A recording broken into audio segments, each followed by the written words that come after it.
What's up, everybody? Caden here from Castlecraft Studios. This is another installment of the devlog series for Deadwood Drive.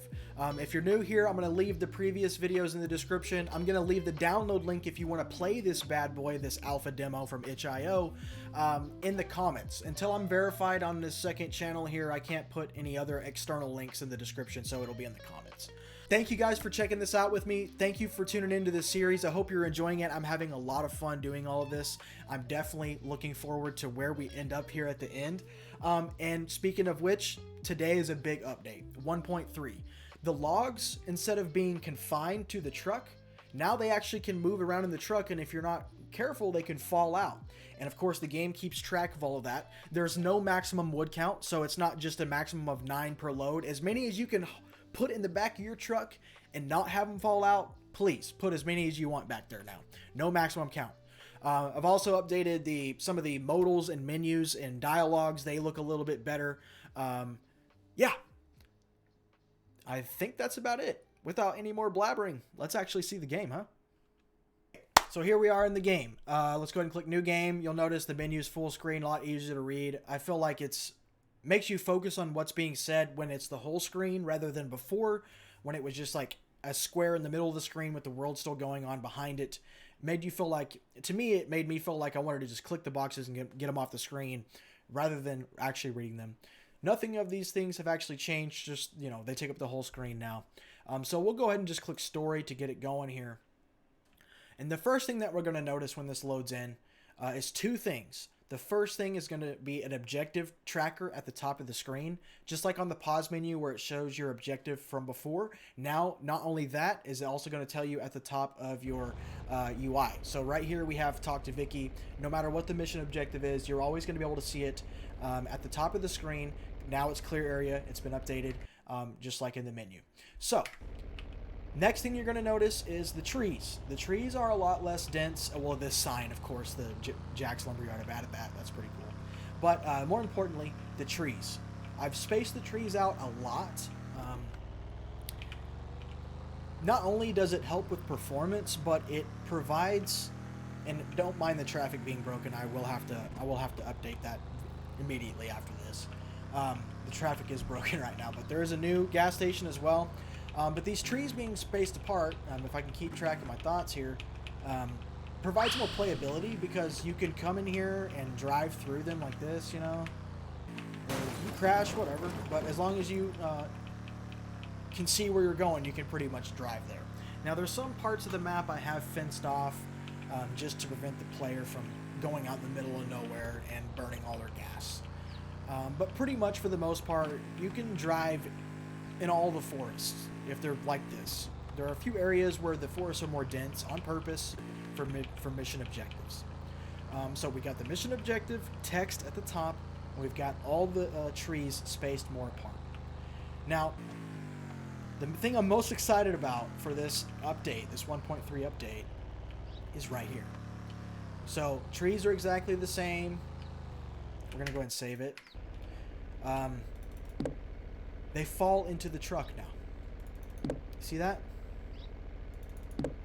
And they roll around.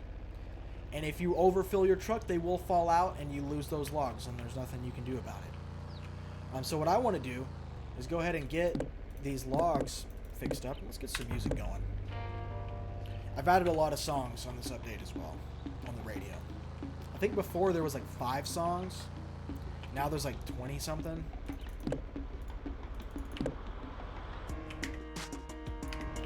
Okay, so almost got these trees. And they're going to start falling out because I'm getting full.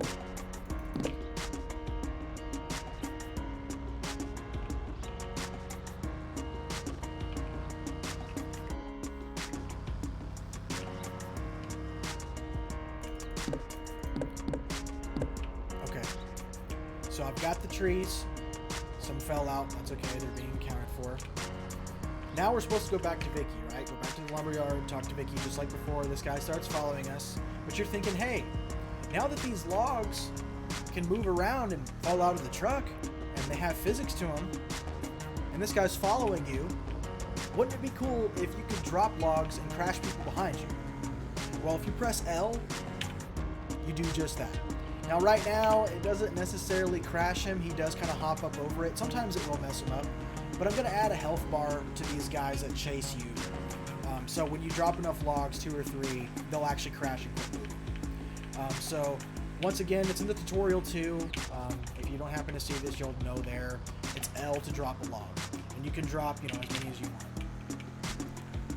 So yeah, that's pretty much the biggest part of the update is the live physics of the log collecting. So let me see here. The main way I did this was, let me pause this.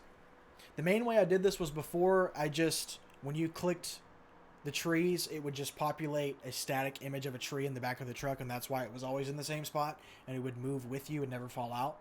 But what I'm doing now is that when you get a tree, it generates a log above the truck, and it falls into the bed.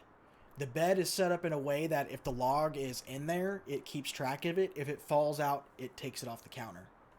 And when you drop a log, it literally just moves that log position back behind you. And I may wind up changing that too. You know, it's a brand spanking new feature, so it's likely to change just as most things have changed in this game already.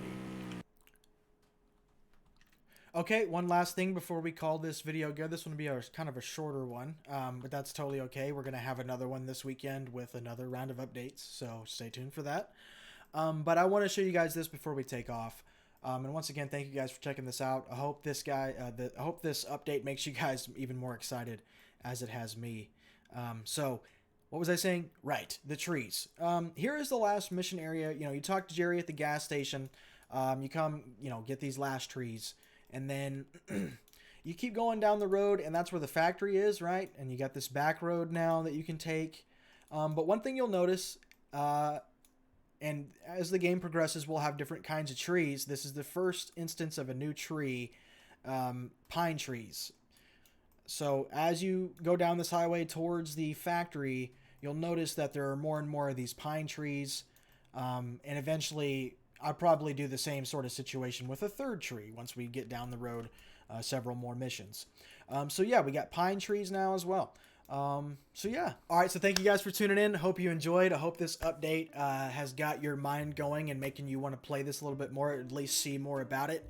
I think it's becoming a lot more interactable, a lot more respectable as a game platform itself, rather than just, hey, this is cool, you can drive around. Now it's actually becoming like a full game with full features that are exclusive to this game. So thank you guys again. I'll keep saying that repeatedly every video because I do appreciate anybody that watches this. I'm just making this because I like it, and I hope you guys like it too. And if you have any comments, feedback, if you have any features you want to see me include, take away, you just want to let me know something, you just want to say, hey, whatever, leave me a comment. Like the video, subscribe to see future stuff, all of that good YouTube jargon. And until next time, guys.